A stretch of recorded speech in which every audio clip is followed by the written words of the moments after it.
Question: would you like to buy an iPhone 14 Pro in 2025? I will advise you to watch this video before you buy one. And so this is the iPhone 14 Pro. It's a 6.1 inches screen, and then the iPhone 16 is a 6.3 inches. It has a super retina display, a ProMotion technology, always on display, and then the body is a stainless steel, and then it has a ring switch on the side. Meanwhile, the iPhone 16 has the action button where you can press on the button and select what you want it to do for you. And then this is the A16 Bionic chip. The iPhone 16 has the A18 Pro and also has Apple Intelligence, but this does not have Apple Intelligence.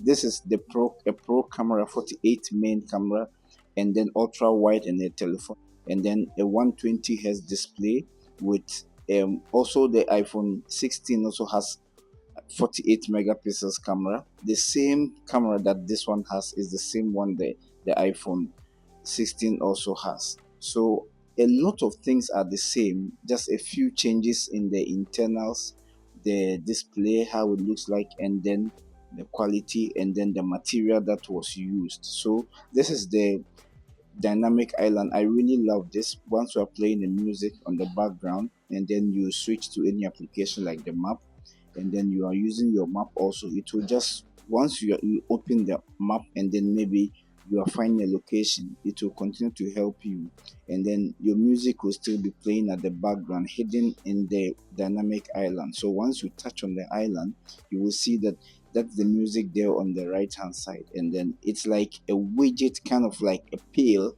that saves or keeps your applications. It looks like the dynamic island was made purposely to make your applications run in the background whilst you, and it's very useful whilst you still use your phone. And this has a good the battery is also very good. This is a very good battery. I've been using it so far. One charge sometimes takes me like a day and a half. So it depends on what you are doing with the phone, by the way. And then this phone also has the emergency SOS, and then via satellite crash detection, and then the message through satellite. As I told you, the battery, it's a 23-hour video playback battery, and it has Face ID also. The phone has Face ID and then 5G. And it depends. You can also charge it with the MagSafe. If you want to charge it with the MagSafe, you can do that. It has a 128 GB, 256 GB, and then 512 and 1 terabyte. The display is an amazing display, an OLED display that is depicting a good quality display, and the pictures are vivid. You can see on the screen the brightness is a 2000 nits brightness, and it's very great. It has true tone and then white color display, that's the P3, and then there's the touchlight. This is the first time I'm seeing Apple make a touchlight different from the phones. Like when you look at the lineup of the iPhones, this flashlight was made different from the rest of them, and it's an amazing screen with that side. Again, the iPhone 16 has a smarter Siri than the iPhone 14. So the Siri are different, but on the 16 it's integrated with Genmoji and a lot of things, but it's not like that on the 14. So over here we have the LiDAR sensor, and then we have the flashlight at the back, and then the three gigantic cameras that are doing the work. The color, I like the color, especially this silver one. I really love white, and I think you should check it out and you will see why I really like this color. I really like it because one, it stands out among all the colors, and it's just perfect to put on with any attire you wear, especially when you are going for occasions or to do something. So one of the downsides of this phone is, I feel, in this 2025, is the charging system because of that Type C. Because right now my iPad is using a Type C, and then this phone is a Lightning cable, so I will have to carry another charger on me. But then I'm thinking, I think that is where the call comes in to maybe change it to a Type C phone, maybe from the 15 Pro or the 16 Pro. So if that's a big deal for you, you just have to look out for the best one that is okay for you. This phone has a very strong glass, and then looking at the phone, it's just premium. The body is strong, and then it's an amazing phone. Once you begin to use it, you will really be like, yo, was this phone really made in 2022 or it was made recently?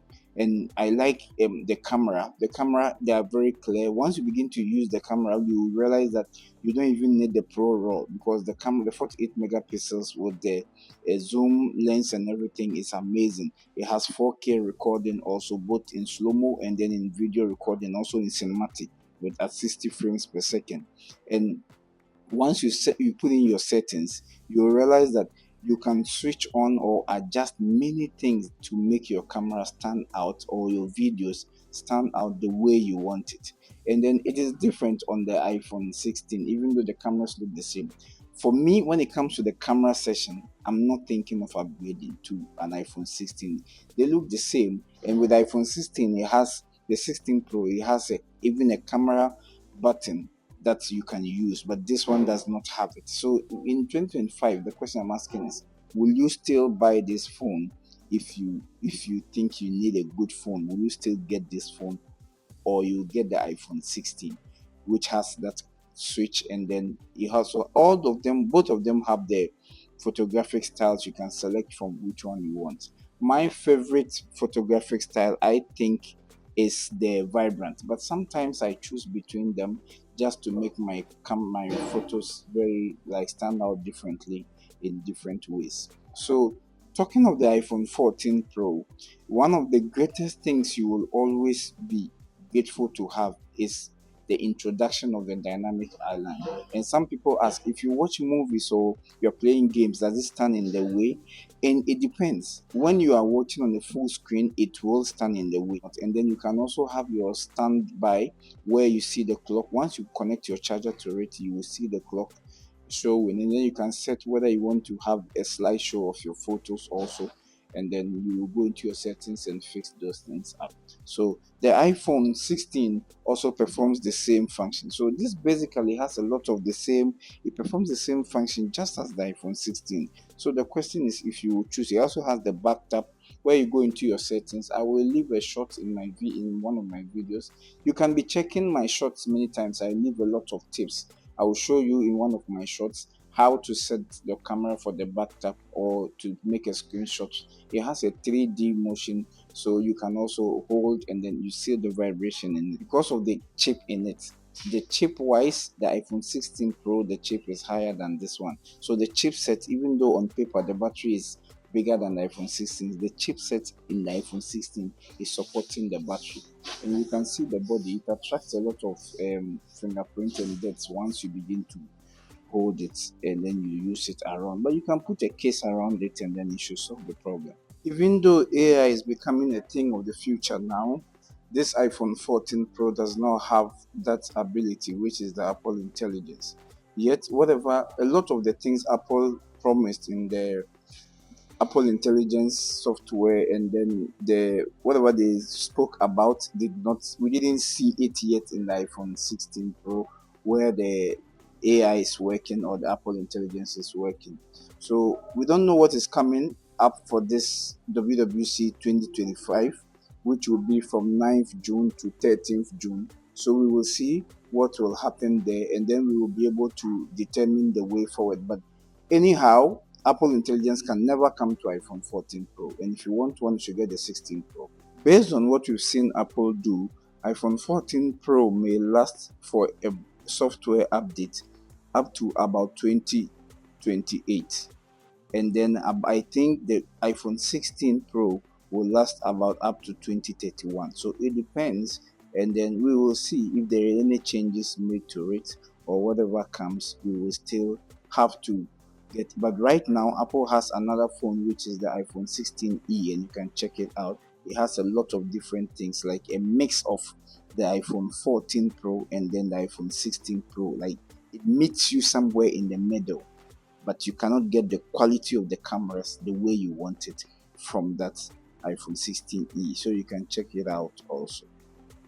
So should you get an iPhone 14 Pro or an iPhone 16 in 2025? It depends on the deal and depends on you.